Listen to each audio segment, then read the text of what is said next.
manbai mavzusida ochiq dars o'tadi. Darsimiz avvalida sizlarga bir qancha savollar bilan murojaat qilmoqchiman va umumiy bilimlarimizni bilib olgandan so'ng sizlarga yana kerakli ma'lumotlarni taqdim etishga harakat qilaman. Bilasizki, hozirda butun dunyo miqyosida eng global muammo sifatida bitta masala ketyapti. Qaysi masala? Suv tranzitidagi muammo yuzaga chiqyapti. To'g'rimi? Barakalla. Fikr qilib ko'raylikchi. Agar bir kun o'rnida suv bo'lmasa, qanaqa holatlar ko'z oldingizga kelyapti? Zaxolsiz bo'lib qolamiz, keyin birlikda harakat qilsak ham qiynalamiz, oyoq qo'llarimiz og'riydi, boshimiz og'riydi. Nima uchun? Chunki suvsiz harakat qilishimiz qiyinlashadi. Inson organizmida qaysi a'zolar necha foiz suvdan tashkil topganligi ko'rsatilgan. Demak, umumiy hisobda inson organizmi, inson tanasi 70-80% suvdan iborat ekan.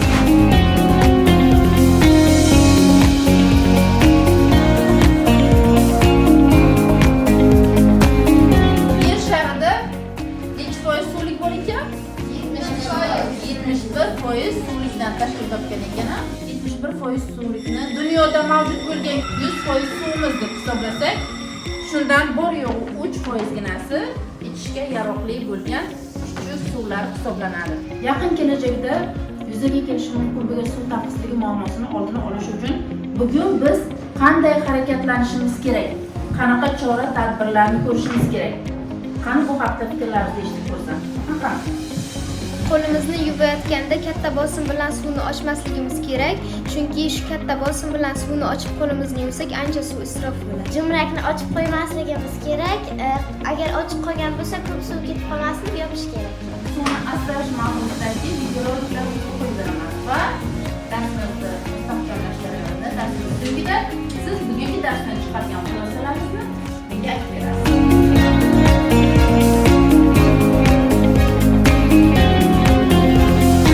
Demak, nima ekan o'quvchilar? Hayot suvga bog'liq, suvni tejash esa o'zimizga bog'liq. Darsimizgacha bo'lgan davrda sizga suvni asrash mavzusida suratlar chizib kelishni topshiriq qilib bergan ekanlar, to'g'rimi? Qani, kim qanaqa rasmlar chizib keldi va chizgan rasmlaringizda nimani ifodaladingiz?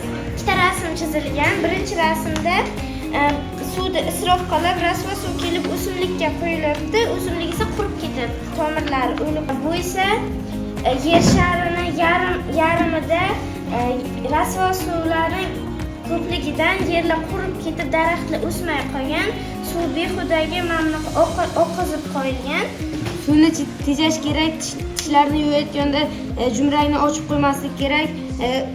Faqat botalga ozgina suv olib tishlarni yuvish kerak. Yerda suv tanqisligi ko'rsatilmoqda. Suv haqida yana qo'shimcha ma'lumotlar yoki qanaqadir she'rlar, maqollar bilasizmi? Marhamat. Suv tiriklik, suv hayot, uni asramoq kerak. Suv mo'l bo'lsa yo'qdir g'am, yo'qdir g'urbat, yo'q alam. Qizib qo'yma bekor, bil uning uvoli bor, mayli ishlat, ichgin to'y, ortig'ini asrab qo'y. Suv hayot manbai. Agar hozirgidek suvni isrof qilsa, kelajakgacha suv qolmaydi. Biz suvni behuda sarflamasligimiz kerak, chunki odam suvsiz yashash qiyin. Agar tabiiy gaz bo'lmasa, olovdan foydalanishimiz mumkin. Agar chiroq bo'lmasa, shamlardan yo telefonning fonaridan foydalanishimiz mumkin. Lekin agar suv bo'lmasa, uning o'rnini hech narsa bosa olmaydi. Suvni tejash juda muhim, chunki iqlim isib borayotgani sabab daryo va ko'llarda ham suv kamaymoqda. Suvni behuda sarf qilmaymiz, suvni asraymiz. Bugungi darsimiz sizga yoqdimi? O'zingizga kerakli bo'lgan ma'lumotlarga ega bo'ldingizmi? Bugungi darsimizda faol qatnashganingiz uchun barchangizga rahmat. Xayr. Salomat bo'ling, dars uchun rahmat. Bugun ekologiya muammosi har qachongidan ham dolzarbligini hayotda o'zi ko'rsatyapti. O'sha ekologik muammolarning ichida hozir butun dunyoda, ayniqsa O'rta Osiyo davlatlarida suv muammosi juda katta muammolardan biri bo'lib yuzaga chiqyapti.